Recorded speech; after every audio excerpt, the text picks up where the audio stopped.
नमस्कार दोस्तों, आप सभी का स्वागत है हमारे YouTube चैनल इंग्लिश विजार्ड में। मेरा नाम है आदित्य धनराज। दोस्तों, इस सेशन में हम लोग करने वाले हैं एक रूट वर्ड बिब्लियो। बिब्लियो जो है वो संबंधित है बुक्स पर। इससे पहले मैं आपको एक रूट वर्ड का सेशन दे चुका हूं जो कि बेस्ड था डेमो या डेम्पर। मैं उस वीडियो का लिंक डिस्क्रिप्शन में दे दूंगा, वहां से आप उस वीडियो को देख सकते हैं। चलिए हम लोग करते हैं बिब्लियो। सबसे पहले मैं आपको बताता हूं जो बिब्लियो रूट वर्ड है वो आया कहां से। बिब्लियो जो रूट वर्ड है वो बाइबिल शब्द से बना है। आप सभी लोग जानते हैं ईसाई धर्म का पवित्र ग्रंथ जो बाइबिल है उसी से ये रूट बना है। अब बिब्लियो रूट पर बहुत सारे शब्द आपको दिख रहे होंगे। बिब्लियोफाइल, बिब्लियोग्राफी, बिब्लियोग्राफर, बिब्लियोलॉजी, बिब्लियोथेरेपी और बिब्लियोमेनिया।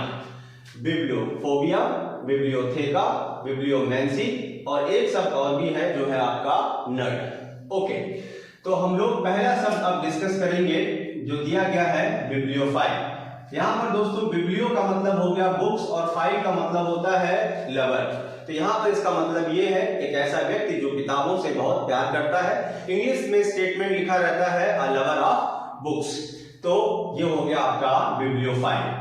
उसके बाद में दूसरा जो शब्द दिया गया है बिब्लियोग्राफी। यहां पर बिब्लियोग्राफी का मतलब ये हुआ करता है जैसे आप किसी भी लाइब्रेरी में जाएंगे, जब लाइब्रेरी जाते हैं तो कौन सी बुक्स वो लिस्ट में देखते हैं। कई बार ऐसा कर सकते हैं, उसको इंडेक्स कह सकते हैं, लेकिन वो अच्छा शब्द नहीं है। अगर कभी भी स्टेटमेंट आपका वन वर्ड सब्स्टिट्यूशन में मिले अ लिस्ट ऑफ बुक्स, किताबों की जो लिस्ट होती है उसको हम लोग क्या कहते हैं, बिब्लियोग्राफी कहते हैं। और उसके बाद एक शब्द दिया गया है बिब्लियोग्राफर। तो यहाँ पर बिब्लियोग्राफर जो है वो पर्सन के लिए हो गया एक ऐसा व्यक्ति जो किताबों की लिस्ट बनाता है कि कौन सी किताबें किस ढंग से अरेंज की जाएंगी, उसके हिसाब से उसको हम क्या कहते हैं, बिब्लियोग्राफर कहते हैं। अब हम चलते हैं उसके अगले वर्ड पर। देखिए बिब्लियोलॉजी लिखा गया। अब ध्यान देना, यहाँ बिब्लियोग्राफी जो है वो लिस्ट ऑफ बुक्स है और यहाँ पर बिब्लियोलॉजी जो है यहाँ पर किताबों का अध्ययन करते हैं। यहाँ पर किताबों का अध्ययन का मतलब ये नहीं है कि किताबों को आपको पढ़ना है, ये चीज नहीं है। यहाँ बिब्लियोलॉजी का मतलब है history and science of books. किताबों का इतिहास क्या रहा है, किताबों का विज्ञान क्या रहा है।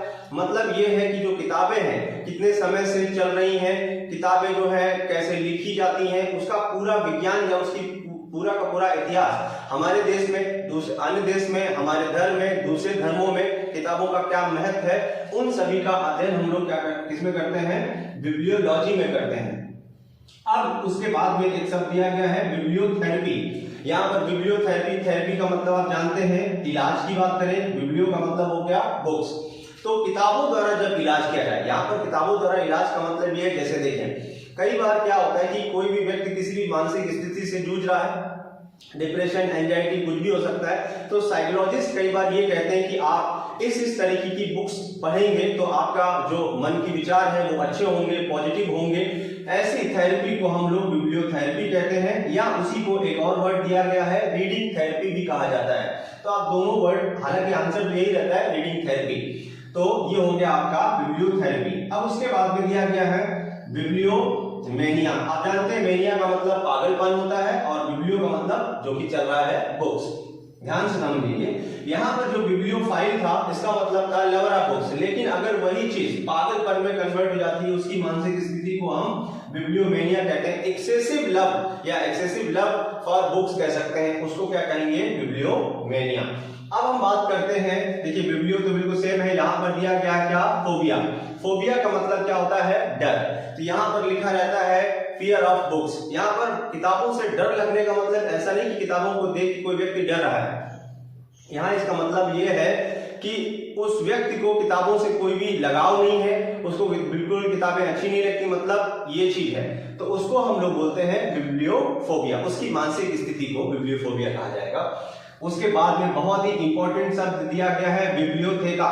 कुछ शब्द देखिए आपको हमेशा जो रेगुलर सोर्स बुक्स वगैरह है या किसी भी इंटरनेट के माध्यम से हर जगह वर्ड नहीं मिलते आपको, मैं आपको बहुत बेहतरीन शब्द देता हूं। ये मेरे एक्सपीरियंस के अकॉर्डिंग है कि हमारे एग्जाम में किस किस तरीके के क्वेश्चन आ चुके हैं और कौन से क्वेश्चन आने वाले हैं।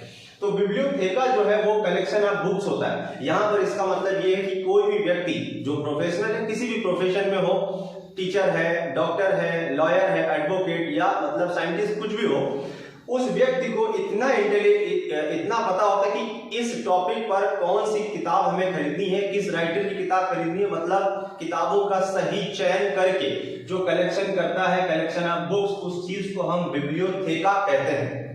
ये एक इंटेलिजेंस पर बेस्ड होता है कि हमें कौन सी किताबें सेलेक्ट करनी चाहिए। ऐसे ही कोई भी बुक्स किताब से नहीं खरीदनी चाहिए, ये जरूरी है। तो उस चीज को हम कहते हैं बिब्लियोथेका। अब उसके बाद में ये वर्ड लास्ट दिया गया इसमें, हालांकि लास्ट में एक और वर्ड है इसमें। अब बिब्लियोमैंसी, ये बहुत ही अच्छा वर्ड है।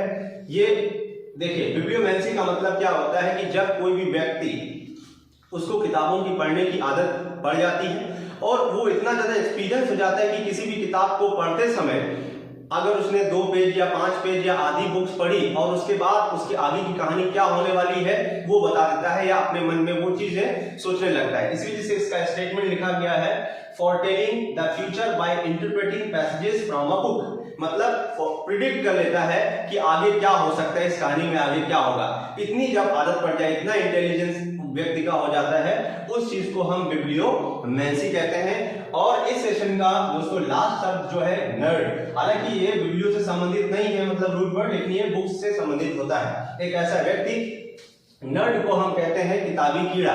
एक ऐसा व्यक्ति जिसको सिर्फ और सिर्फ किताबों से को पढ़कर ज्ञान है, कोई भी व्यवहारिक ज्ञान नहीं है, उसको हम लोग किताबी कीड़ा कहते हैं, उसको कहा जाता है नर्ड। तो दोस्तों ये जो रहा हमारा बिब्लियो बुक से संबंधित रूट वर्ड, पूरे के पूरे वर्ड हम लोग ने किए इसमें से, जो कि आपके एग्जाम्स के लिए बहुत ही ज्यादा इंपॉर्टेंट है। तो दोस्तों वीडियो कैसा लगा आप कमेंट करके बताएं, लाइक भी करें, मेरे चैनल को सब्सक्राइब करें और शेयर भी कर दें। तब तक के लिए जय हिंद, जय भारत।